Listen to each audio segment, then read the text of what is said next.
اللہ تبارک و تعالیٰ اپنے رسول صلی اللہ علیہ وسلم سے یوں فرماتا ہے، نحن نقص علیک احسن القصص، اے محبوب ہم آپ کو سب سے بہترین قصہ سنائیں گے، سب سے بہترین قصہ بتائیں گے۔ تو سب سے بہترین قصہ کیا ہے؟ وہ سورہ یوسف ہے۔ سورہ یوسف میں جو سیدنا یوسف علی نبینا علیہ الصلاۃ والتسلیم اور آپ کے بھائیوں کا واقعہ، آپ کے والد کا اور زلیخا کا جو واقعہ پیش آیا ہے، یہ ساری چیزیں تفصیل سے اس میں ذکر ہوئی ہیں۔ اور قرآن جس کو احسن القصص کہہ رہا ہو، احسن القصص کا مطلب وہ سب سے بہترین قصہ، تو اس سے بہتر قصہ کیا ہو سکتا ہے؟ بچوں کو بھی وہی قصے سنائیں جو قرآن میں ہیں اور حدیث میں ہیں۔ اور اس لیے اللہ تبارک و تعالیٰ فرماتا ہے عبرت کے لیے، اس سے بہت ساری چیزیں تمہیں سیکھنے کو ملتی ہیں۔ سورہ یوسف کی شروعات ہی رب تبارک و تعالیٰ یوں فرماتا ہے کہ ہم نے قرآن پاک کو عربی میں نازل کیا ہے تاکہ تم سمجھ سکو، اور اس کے بعد پھر عربی میں ہی یہ واقعہ بیان کیا۔ ہوا یہ کہ بنی اسرائیل کہاں سے شروع ہوتے ہیں؟ حضرت سیدنا یعقوب علیہ السلام کی اولاد سے۔ یعقوب علیہ السلام حضرت اسحاق علیہ السلام کے بیٹے تھے، اور اسحاق علیہ السلام حضرت ابراہیم علیہ السلام کے بیٹے تھے۔ تو یعقوب علیہ السلام کا ایک نام اسرائیل بھی ہے، یعقوب علیہ السلام کا ایک نام اسرائیل بھی ہے، اور عربی میں بنو کہتے ہیں یا بنی، بیٹوں کو۔ تو بنی اسرائیل کا مطلب ہوا اسرائیل کے بیٹے ہیں۔ یعقوب علیہ السلام کے 12 بیٹے تھے، اس میں 11ویں نمبر پر حضرت یوسف علیہ السلام تھے۔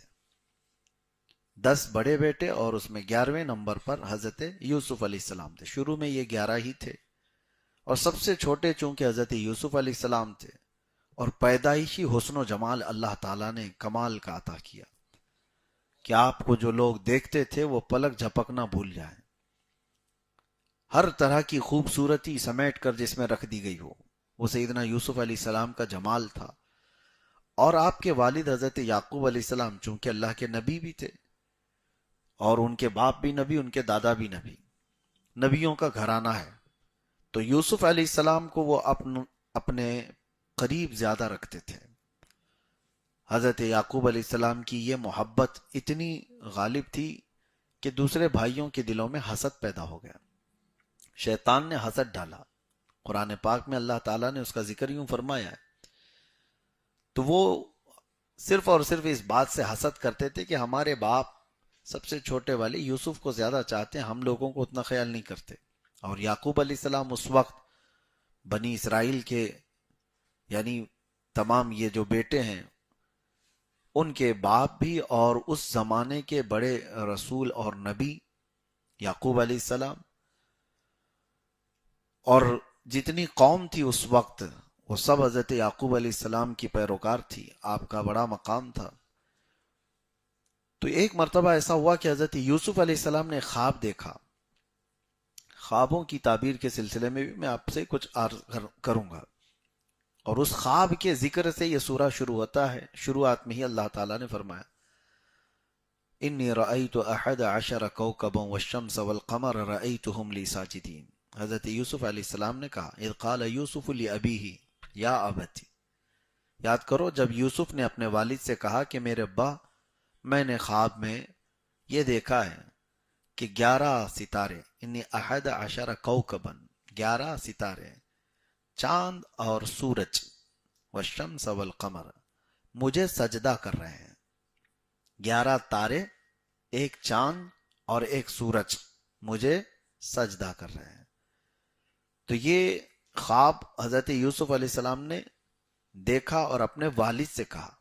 تو حضرت یعقوب علیہ السلام نے ان سے کہا یا بنی لا تقصص رؤیاک علی اخوتک، اے میرے بیٹے یہ خواب جو ہے نا اپنے بھائیوں کو بتانا مت، فَيَكِيدُوا لَكَ كَيْدًا، وہ کچھ نہ کچھ تیرے ساتھ دشمنی کر جائیں گے، کوئی ہیلا کر جائیں گے، کچھ نہ کچھ نقصان پہنچائیں گے۔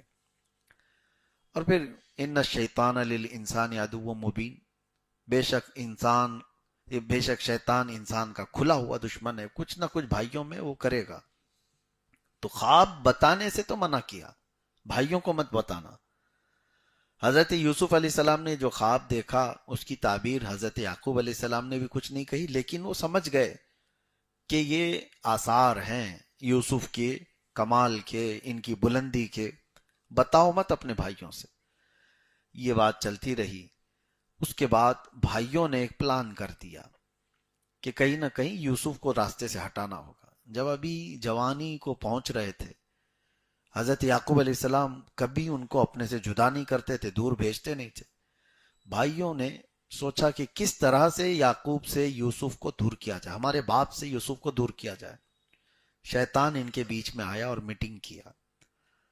شیطان کسی بھی شکل میں آ سکتا ہے، من الجنتی والناس، جنات میں سے بھی ہے، انسانوں میں سے بھی ہے۔ لوگوں کے تصور میں ایسا بیٹھا ہوگا کہ وہ بڑی سینگ والا ہوگا، کالے چہرے والا ہوگا، ڈراؤنی شکل کا ہوگا، ضروری نہیں، بہت خوبصورت بھی آ سکتا ہے۔ ہاں، وہ کسی انسان اور تمہارے دوست کی شکل میں ہوگا، تمہارے بھائیوں کی شکل میں آئے گا، ضروری نہیں ہے وہ سینگ والا ہی آئے گا۔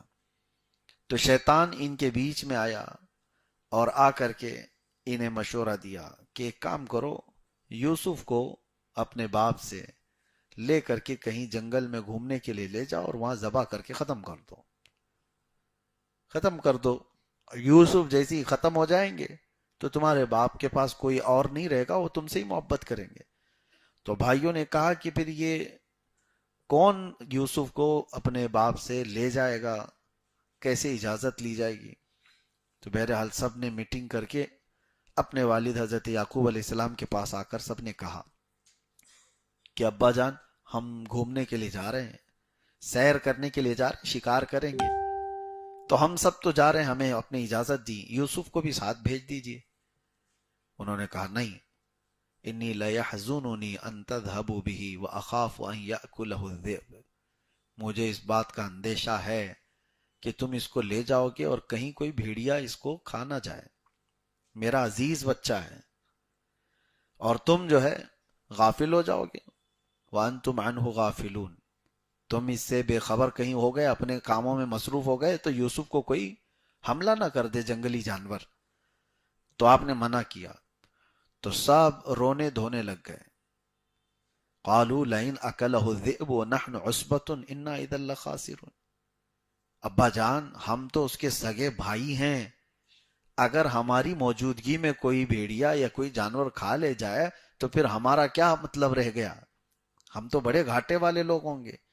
اس طرح کی بڑی بڑی باتیں کی تو حضرت یعقوب علیہ السلام نے بھیج دیا، یوسف علیہ السلام کو ساتھ بھیج دیا۔ فلما ذهبوا به واجمعوا ان يجعلوه في غيابة الجب، قرآن میں اللہ فرماتا ہے اب وہ سب لے کر کے حضرت یوسف علیہ السلام کو جنگل میں آئے، پلان تو پہلے سے تھا ان کا، لیکن ذبح کرنے کی بجائے ان میں سے ان لوگوں نے یہ سوچا کہ ذبح کر دینا، کاٹ دینا یہ اچھا کام نہیں ہوگا، ایک کام کرتے ہیں کہ ویران کنواں ہے اس جنگل میں، وہاں پر ڈھکیل دیں گے، یوسف کو اس کنویں میں ڈال دیں گے، ہم خون نہیں کریں گے۔ اور یوسف علیہ السلام کو وہ لوگ لے کر کے آئے اور ایک ویران کنویں میں انہوں نے دھکیل دیا، اور یوسف علیہ السلام کی جگہ پر ایک بھیڑیا پکڑ لیا اور اس کو ذبح کیا، اس کو ذبح کر کے اس کا خون یوسف علیہ السلام کے جبے کو، ان کے کپڑوں کو لگایا اور ان کے کپڑے اتار لیے تھے، اور رکھ کر کے وہ واپس آئے یہی بتانے کے لیے کہ آپ کا اندیشہ سچ ثابت ہو گیا، آپ نے سوچا تھا کہ کوئی بھیڑیا حملہ کر دے گا اور سچ ویسی ہو گیا۔ وَجَاءُوا أَبَاهُمْ عِشَاءً يَبْكُونَ، رات کو وہ لوگ روتے ہوئے لوٹے۔ قالوا یا ابانا انا ذهبنا نستبق وترکنا یوسف عند متاعنا، اے ہمارے باپ، ہم گئے کھیل رہے تھے، سامانوں کے پاس یوسف کو بٹھائے تھے، فأکلہ الذئب، بھیڑیا آیا اور کھا لیا۔ اور کیا کر سکتے ہم لوگ، رونا دھونا سب شروع کیا، وہ کپڑا دکھائے، دیکھو خون میں لت پت کپڑا ہے، کیا کیا جائے۔ حضرت یوسف علیہ السلام کے کنویں میں ویران ڈال کر کے انہوں نے یہ ہیلا کیا اور اپنے باپ کو آ کر بتا دیا، اور وہ اتنا زہریلا کنواں تھا، اس میں سانپ اور بچھو موجود تھے، کسی انسان کا اس میں بچ کر کے نکلنا آسان نہیں تھا۔ انہیں پتا تھا کہ ہم نے کنویں میں ڈالا ہے یعنی تقریباً موت کے منہ میں ڈال دیا، اور یہ واپس آئے. یعقوب علیہ السلام نے ان کو ہمیشہ کے لیے اپنے سے دور کر دیا. کہا کہ مجھے اندیشہ اسی بات کا تھا کہ تم کچھ ہیلا کرو گے اور میرے بیٹے کو مجھ سے دور کرو گے، اور تم لوگوں نے وہی کیا. تو ناراضگی اتنی کہ جس چیز کے لیے انہوں نے حضرت یوسف کو ہٹایا تھا وہ تو ملی نہیں، پلس یعقوب علیہ السلام کی ناراضگی اپنے سر پر لے لی. اور ادھر کیا ہوا، حضرت یوسف علیہ السلام کو کنویں میں جیسے ہی ڈالا گیا، اللہ تعالیٰ کا حکم ہوا جبرائیل امین کو کہ اے جبرائیل تیزی سے جاؤ دنیا میں، یوسف کے کنویں میں گرنے سے پہلے ان کو پکڑ لو. حضرت جبرائیل علیہ السلام 3 بار دنیا میں بہت تیزی سے تشریف لائے.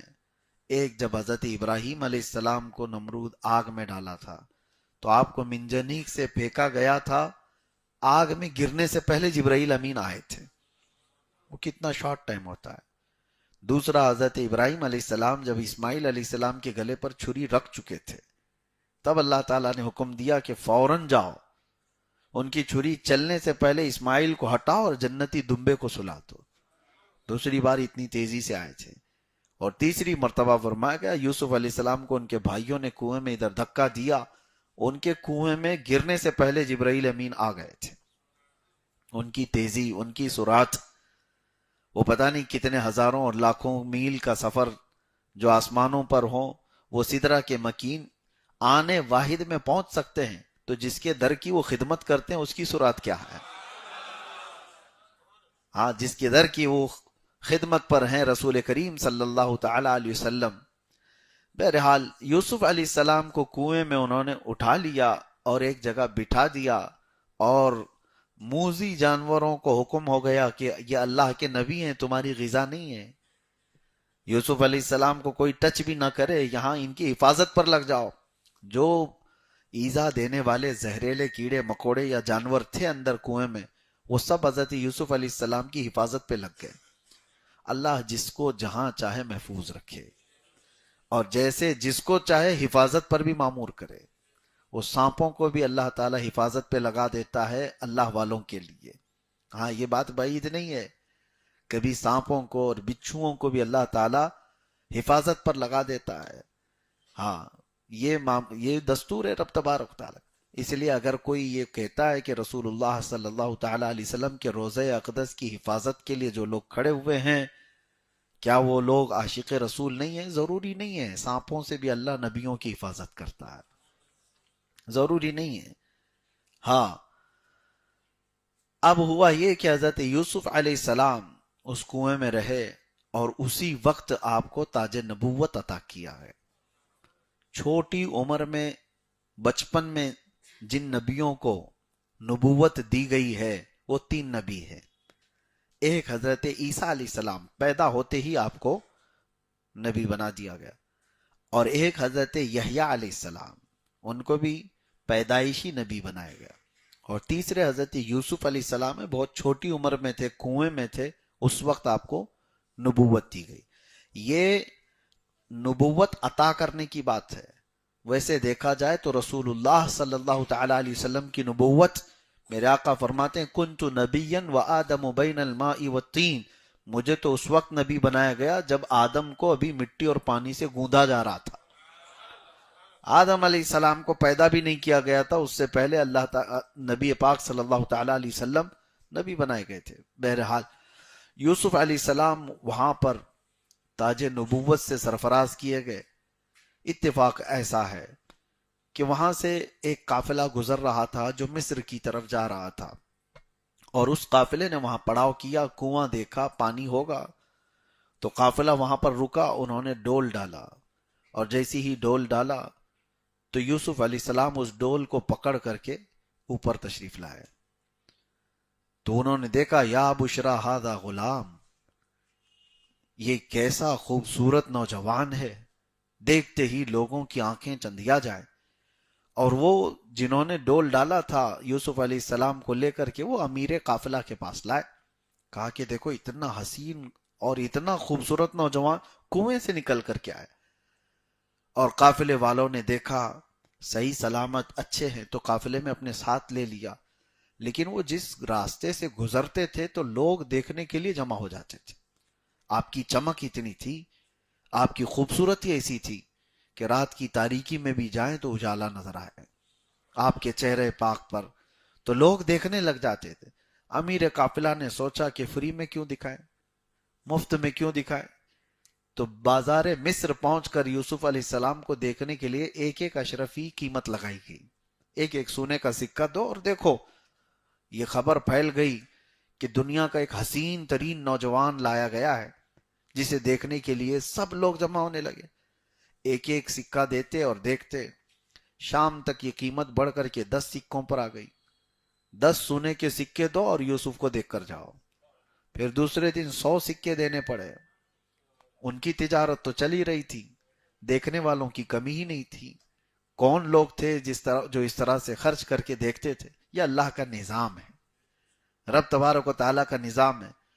اسی اسنا میں امیر قافلہ نے یہ سوچا، یہ دیکھنے والا سسٹم اب ختم کر کے بیچنے والا شروع کرتے ہیں، بولی لگائیں گے، جو چاہے ان کو خرید لو۔ بہت حسین و جمیل خوبصورت نوجوان ہے۔ اس وقت جو عزیز مصر کہلاتے ہیں، یعنی مصر کا جو بادشاہ ہوگا اس کو عزیز مصر وہاں پر اس زمانے میں، تو عزیز مصر جو ہے اس کی بیوی تھی زلیخا۔ زلیخا نے بہت ساری روایات ہیں اس میں، حضرت یوسف علیہ السلام کے حسن کو خواب میں دیکھا تھا، اور وہ حقیقت میں جس وقت دیکھی وہ دل دے بیٹھی، اور ان کو یہ تھا کہ زلیخا کو کہ کسی نہ کسی صورت میں یوسف کو خریدا جائے۔ بڑے بڑے لوگ بولی لگاتے رہے، اور کئی لوگ اپنے سونے کے سکے چاندی کے سکے بھر بھر کر لائے، بولی لگتی گئی۔ اب چونکہ عزیز مصر بادشاہ مصر کی بات تھی، تو تقریباً سلطنت کا ایک بڑا حصہ دے کر کے حضرت یوسف علیہ السلام کو خرید لیا گیا، اور زلیخا لے کر کے آئی اپنے محل میں اپنے شوہر سے کہہ کر کے۔ تو اور اس کے بعد ہر گھڑی یوسف علیہ السلام کے ارد گرد ان کی خاطرداری کرنا، تو لوگوں میں ایک بات پھیل گئی کہ زلیخا اپنے شوہر کے ہوتے ہوئے ایک جوان لڑکے کے پیچھے دیوانی ہو گئی۔ اِنَّا لَنَرَاهَا فِي ضَلَالٍ مُبِينٍ، لوگوں نے کہا کہ ہم نے تو دیکھا یہ قد شغفہا حبا، یہ اس کی محبت میں گم ہو چکی ہے، وارفتہ ہے، اور یہ گمراہی کی طرف تو نہ چلی جائے۔ تو زلیخا کو جب یہ تانے سننے کو ملے کہ سب عورتیں کہہ رہی ہیں شہر میں یوسف کے پیچھے دیوانی ہو گئی ہوں، تو انہوں نے دیکھا تھوڑی نہ تھا یوسف کو۔ فَلَمَّا سَمِعَتْ بِمَكْرِهِنَّ أَرْسَلَتْ إِلَيْهِنَّ وَأَعْتَدَتْ لَهُنَّ مُتَّكَأً، تو زلیخا نے ایک دعوت کی اور کہا شہر کی جتنی بڑی امیر خواتین ہیں سب کو دعوت میں بلایا، اور بلا کر ان کو سب کو کھانا کھلانے کے بعد اعزاز کے بعد ہاتھوں میں ایک ایک لیمو اور ایک ایک چاقو دیا، اور کہا میں جس وقت کہوں اس لیمو کو کاٹ دینا۔ وَآتَتْ كُلَّ وَاحِدَةٍ مِّنْهُنَّ سِكِّينًا، سب کو ایک ایک چاقو دی۔ وَقَالَتِ اخْرُجْ عَلَيْهِنَّ فَلَمَّا رَأَيْنَهُ أَكْبَرْنَهُ وَقَطَّعْنَ أَيْدِيَهُنَّ وَقُلْنَ حَاشَ لِلَّهِ مَا هَذَا بَشَرًا، جیسے ہی یوسف علیہ السلام کو زلیخا عورتوں کے اس حال میں لے آئی اور حکم دیا کہ ساری عورتیں اپنے اپنے ہاتھوں میں موجود لیموں کو کاٹ دیں، وہ عورتیں یوسف علیہ السلام کی جھلک کیا دیکھیں، دروازے سے داخل ہوتے ہی ان کے ہاتھوں سے لیمو چھوٹ گیا۔ قرآن میں ہے کہ انہوں نے انگلیاں پوری کاٹ لیں، تیز چاقو دی گئی تھی، اور یہاں تو قرآن میں وَقَطَّعْنَ أَيْدِيَهُنَّ، ہاتھوں کو کاٹ لیا انہوں نے، لیکن اکثر حصہ یہاں پر کٹ گیا عورتوں کا۔ اور کیا کہا وَقُلْنَا حَاشَ لِلَّهِ مَا هَذَا بَشَرًا إِنْ هَذَا إِلَّا مَلَكٌ كَرِيمٌ، یہ بھی کہا گیا کہ یہ تو انسان ہی نہیں ہو سکتا، یہ تو کوئی اترا ہوا فرشتہ نظر آتا ہے، یہ کوئی فرشتہ ہے، ہم نے ایسی صورت دنیا میں دیکھی ہی نہیں ہے۔ پھر اس کے بعد وہ تو معاملہ ہوا، یوسف علیہ السلام کے جانے کے بعد ان کو پتا چلا کہ ہم تو لیمو نہیں اپنا ہی کاٹ چکے ہیں، انگلیاں کٹ گئی۔ میرے عزیزو یہ عام بات نہیں ہے، سننا آسان لگ رہا ہوگا، عورت ذات انگلی کاٹ لے، ہوگا نہیں، کاکروچ سے ڈرنے والی، چھپکلی سے اچھل کود کرنے والی، اور اس کو تھوڑا سا ٹچ کیا ہو جائے وہ کتنے دن ہا ہو کرتی رہے، اور ایسی عورت ذات اگر انگلیاں کاٹ لے یا اس کی کٹ گئی ہوں اس کو درد نہیں ہوگا؟ انسان کی ایک کیفیت ہوتی ہے، انسان کی ایک کیفیت، اس کو کہتے ہیں محویت، غرق ہو جانا۔ محویت کیا ہے؟ یہ انسان کے ذہن و دماغ پر کسی ایسی چیز کا غلبہ جس میں وہ ڈوب گیا ہو، تو جب وہ اپنے آپ میں نہیں ہوتا ہے تو اسے کسی درد کا احساس ہی نہیں ہوتا، کسی درد کا احساس نہیں ہوتا۔ اور یہ محویت کسی بھی حال میں آ سکتی ہے۔ اب وہاں پر وہ جمال یوسف کو دیکھ کر کے وہ مہ ہو گئی تھی۔ اسی طرح کی بات حضرت مولا علی کرم اللہ وجہہ الکریم، آپ کی پنڈلی میں ایک تیر چبھ گیا تھا اور اس کو نکال نہیں پا رہے تھے، پنڈلی میں گوشت میں پھنسا ہوا۔ تیر کیسے ہوتے تھے جانتے ہیں؟ سامنے سے جو نوکیلے ہوتے تھے اور اس کے بعد پھر ان کے پیچھے اس طرح کے دانت لگے ہوتے، اگر گھس گیا تیر واپس کھینچا جائے تو گوشت کے ساتھ باہر آئے گا۔ تیروں کی شکل اس طرح بنائی جاتی تھی، تو ان کی پنڈلی میں گھسا ہوا ہے، تو وہ اتنی شدت کا درد تھا کہ اس کو کوئی نکال نہیں سک رہا تھا۔ تو پھر مشورہ یہ ہوا کہ حضرت مولا علی کرم اللہ وجہہ الکریم جب نماز میں مصروف ہو جائیں تب نکالا جائے۔ تو آپ نماز پڑھنے لگے، تو اس حالت میں جب وہ قرات میں مصروف ہوتے تھے تو لوگوں نے پیچھے سے تیر کھینچ کر نکالا، حقیقت میں اس کے ساتھ گوشت لگ کر باہر آیا۔ نہ آپ کی نماز ٹوٹی، نہ قرات کم ہوئی، کچھ نہیں۔ اور سلام پھیرنے کے بعد آپ پاؤں پر ہاتھ رکھ کر پوچھتے ہیں یہ تیر کب نکالا گیا؟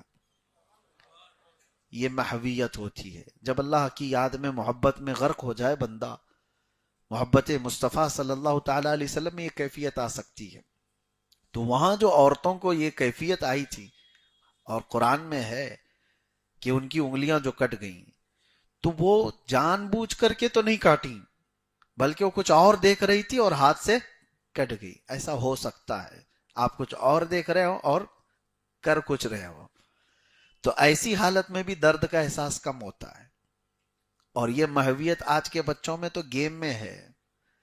ہاں، ان کو دو چار پیچھے سے تھپڑ مار کے بھی چلے جاؤ، ان کو پتہ بھی نہیں ہوگا کس نے مارا، پتہ بھی نہیں ہوگا، کیونکہ محویت ہے ان کی، وہ غرق ہیں کسی اور چیز میں۔ اور اس حالت میں وہ جب وہ ڈوبے ہوئے ہوں گیم کھیلنے میں، وہ ان کے سامنے کوئی بھی چیز لے جا کر کے رکھ دو سب کھا لیں گے۔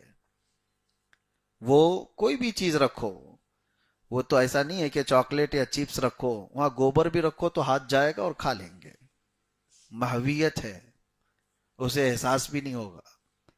تو انسان کی ایک کیفیت ایسی آتی ہے جو مہ ہو جاتا ہے آدمی۔ اللہ تعالیٰ ان بری محویت سے ہماری حفاظت فرمائے اور حب مصطفیٰ میں مہ عطا فرمائے۔ اعلیٰ حضرت نے کیا دعا کیا ہے مدینے جانے کے بعد؟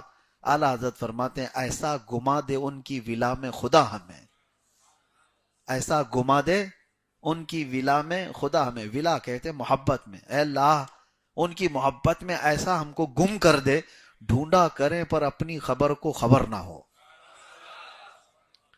ڈھونڈا کریں پر اپنی خبر کو خبر نہ ہو۔ یہ غالب نے جو کہا تھا، اعلیٰ حضرت نے اس کے جواب میں کہا ہے، کوئی امید بر نہیں آتی، کوئی صورت نظر نہیں آتی، ہم وہاں ہیں جہاں سے ہم کو خود ہماری خبر نہیں آتی۔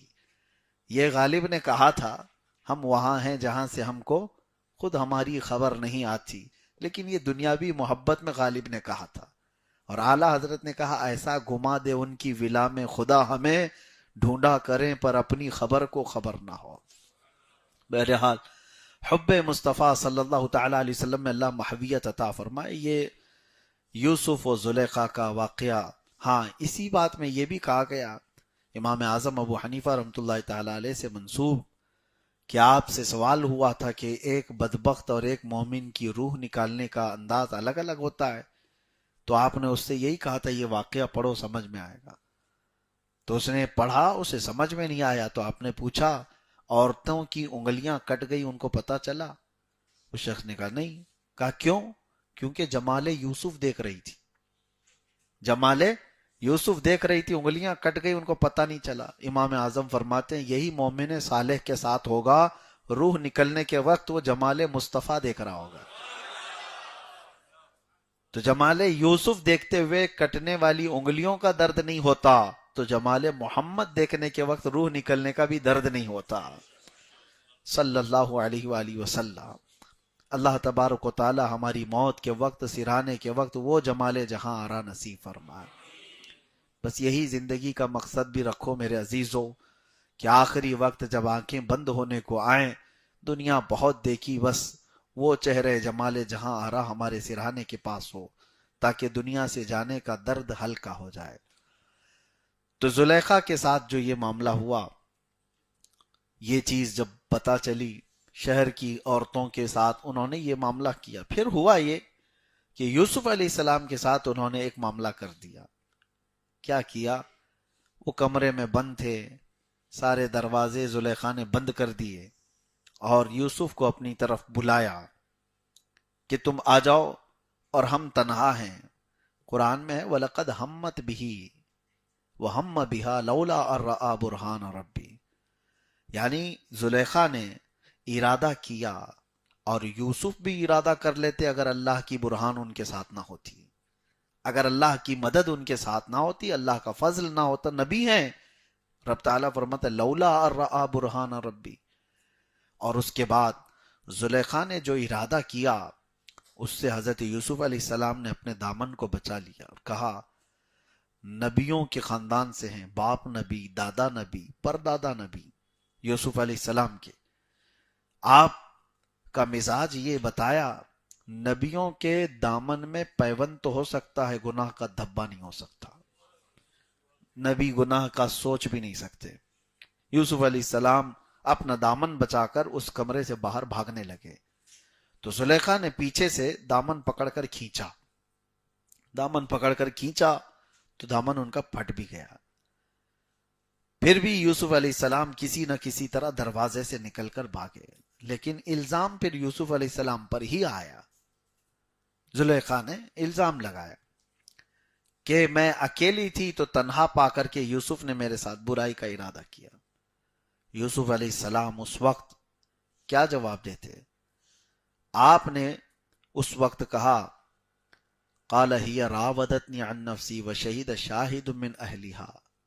اب پھر یہاں سے ایک قانون بتایا گیا، ان کان قمیصہ قد من قبل فصدقت وہو من الکاذبین وان کان قمیصہ قد من دبر فکذبت وہو من الصادقین۔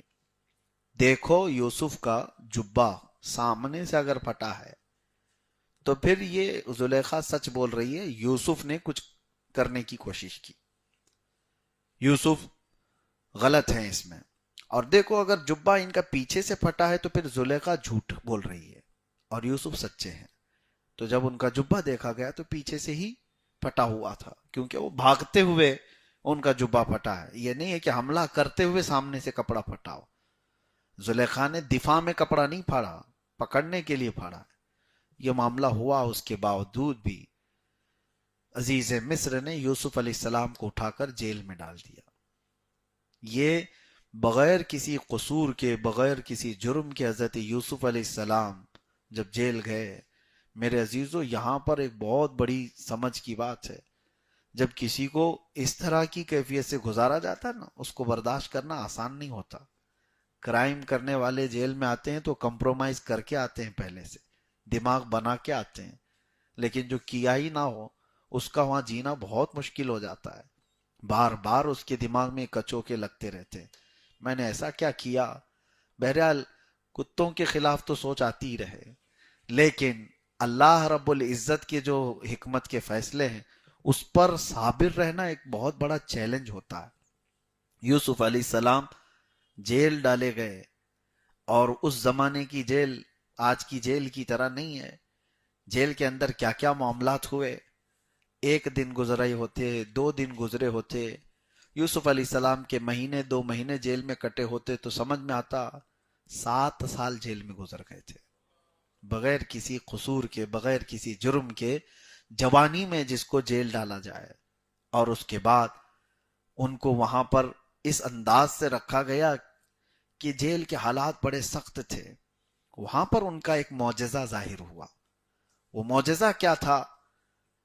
2 قیدیوں نے بھی خواب دیکھا تھا، اور ان قیدیوں نے اپنے خواب سے پریشانی کا اظہار کیا. یوسف علیہ السلام کو جو معجزہ تھا، ایک معجزہ تھا، خوابوں کی صحیح صحیح تعبیر بتاتے تھے، صحیح صحیح تعبیر بتاتے تھے. حضرت یوسف علیہ السلام کو یہ معجزہ دیا گیا تھا. وہ دونوں قیدیوں نے خواب کیا دیکھا تھا؟ ایک نے دیکھا تھا کہ وہ انگور سے رس نچوڑ رہا ہے، اور ایک نے دیکھا کہ وہ اپنے ٹوکرے پر روٹیاں لے جا رہا ہے اور کوے اس کو کھا رہے ہیں. تأکل الطیر منہ، اس میں سے پرندے کھا رہے ہیں. تو یہ دونوں بھی ڈرے ہوئے تھے. یوسف علیہ السلام نے ان سے کہا کہ میں تمہارے خوابوں کی صحیح صحیح تعبیر بتا دوں گا، لیکن ایک شرط ہے.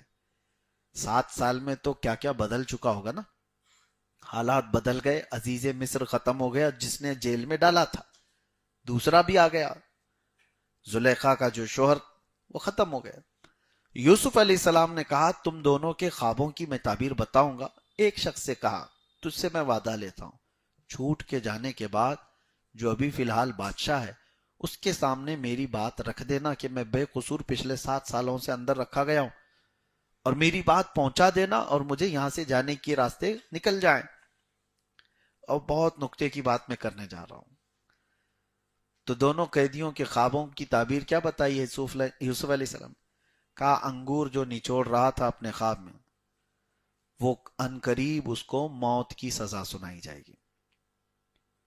وہ کہتا ہے اعصر خمرا وقال الاخر، اور دوسرے نے کہا انی ارا احمل فوق رأسی خبزا تأکل الطیر من، میں اپنے سر پر ٹوکرے پر روٹیاں رکھا تھا اور اس کو پرندے کھا رہے تھے. یوسف علیہ السلام نے کہا کہ عنقریب نہیں، جس کے پرندے کھا رہے تھے اس کو یوسف علیہ السلام نے کہا موت کی سزا ہوگی، اور جو انگور نچوڑ رہا تھا، جو اس سے رس نکال رہا تھا، اس سے کہا عنقریب تجھے آزادی کا پروانہ ملے گا، اور اسی سے کہا تو آزاد ہوگا تو میری بات موجودہ بادشاہ سے کہے گا. ہوا ایسی ہی. دن تھوڑے بھی نہیں گزرے تھے کہ ایک شخص کو اس میں پھانسی کی سزا ہو گئی اور ایک کو آزادی سنا دی گئی. آزاد ہونے والا جیل سے جب نکلتا ہے نا، اس کی کیفیت ہے پیچھے مڑ کے بھی نہیں دیکھتا. ہم نے بھی بہت دیکھے. سلام کہہ دینا، فلاں کو سلام کہہ دینا، چٹیاں بھی لکھ کے بھیجو، وہ دروازے کے باہر پھینک کے چلا جاتا. دوبارہ یہ بری کوئی صورت آئے ہی نہ میں تمہارا سلام پہنچاؤں گا، نہ باہر والے کا سلام لاؤں گا. چھوٹ کے جانے والا تو یہ حالت میں جاتا ہے، کوئی دیکھتا بھی نہیں. جس کے چھوٹنے کا پروانہ آتا ہے نا اندر، اور کتنے دن تو وہ بیٹھے بیٹھے ہاتھ بھی دبا رہے ہیں، پیر بھی دبا رہے ہیں، سلام بھی کر رہے ہیں، سب کچھ ہے، اور باہر سے بیڑا آیا اور کہا گیا کہ بھائی تمہاری تو چھٹی ہو گئی. وہ نہ سلام کرتا ہے، نہ مسافہ کرتا ہے، کچھ بھی نہیں، پیچھے مڑ کے دیکھتا بھی نہیں. حتیٰ کہ اپنے کپڑے، وہ الگ الگ ایک متھ چلتے رہتے ہیں جیل کے اندر، جو ہے کوئی بھی چیز اپنی چھوڑنا بھی نہیں چاہتے، کیونکہ قیدیوں نے ڈرا کے رکھا ہے کہ اگر کوئی کپڑے چھوٹے ہیں تو واپس اندر آئے گا، وہ کپڑے تجھے واپس لے آئیں گے. وہ سمیٹ تک کر لے کے چلے جائے، کسی کو کچھ دینا نہیں. بہرحال یوسف علیہ السلام نے جس قیدی سے کہا وہ نکل تو گیا لیکن بھول گیا، بتایا نہیں، نہ بادشاہ کے پاس نہ کسی کے پاس اس نے کوئی بھی بات رکھی نہیں. اب اس اسنا میں بتایا جاتا ہے اور 7 سال گزر گئے. اللہ اکبر. یوسف علیہ السلام نے کس جرم کی سزا کاٹی؟ کچھ بھی نہیں تھا، اور نبی تھے، دامن پاک، دامن پاک، عام لوگوں کی بات نہیں کر رہا ہوں. یہاں پر ایک بات آتی ہے. یوسف علیہ السلام ایک دن اللہ کریم کی بارگاہ میں رونے لگے، گڑ گڑانے لگے کہ رب العالمین، کیا میرے لیے دروازہ ہے باہر جانے کا، یا زندگی پوری تمام یہی ہونی ہے؟ یہ جیل میں قیدیوں کو سنایا بھی کرتا تھا، اور میں اپنے لیے بھی. یوسف علیہ السلام کو اللہ تعالیٰ نے کیا فرمایا جانتے ہیں آپ؟ کہ اے یوسف، جیل میں تم اندر گئے اور باہر آنا چاہتے تھے تو بادشاہ سے کیوں کہا؟ ایک بار مجھ سے کہا ہوتا.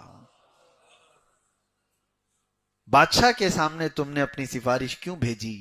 اللہ کو یہ بھی گوارا نہیں. اپنے محبوبوں کے متعلق، عام لوگ تو کچھ بھی ادھر ادھر سفارش کریں، ساری چیزیں اپنی جگہ پر، اسباب پر چل رہا ہے، لیکن محبوبوں کی بات الگ ہے. وہ انبیاء ہیں، وہ نبی ہیں. رب تبارک و تعالیٰ فرماتے پھر حضرت یوسف علیہ السلام کو احساس ہوا اور اس کے بعد کہا اب تو جانا ہی نہیں. میں نے بادشاہ کے سامنے اللہ کو چھوڑ کر دوسرے کے سامنے سفارش کیوں کی؟ میں نے دوسرے سے امید کیوں لگائی کہ بادشاہ چاہے گا تو چھوٹ جائے گا؟ رب تبارک و تعالیٰ کی ناراضگی کا سبب بنا. اور اس کے بعد جب آپ کو احساس ہوا تبھی آپ کے چھوٹنے کا وقت بھی آ گیا. اور جو چھوٹنے کا وقت آیا اس وقت آپ کو آ کر کے سنایا گیا کہ چلو یوسف اب بادشاہ ہے، وقت آپ کو بلا رہا ہے. کیونکہ بادشاہ بھی ایک خواب دیکھا تھا اور اس کو بھی تعبیر نہیں معلوم تھی. اور یہ چھوٹا ہوا قیدی 7 سال کے بعد بادشاہ کو کہتا ہے مجھے تو یاد آ رہا ہے کہ جیل میں ایک آدمی ہے جو خوابوں کی سچی تعبیر بتاتا ہے، تو لے آؤ اس کو. بادشاہ نے کہا آزاد کرو، لے آؤ اور اعزاز کے ساتھ لے آؤ. کون ہے؟ یوسف علیہ السلام. اب اعزاز کے ساتھ لے جانا تھا، یہ اللہ کا نظام ہے.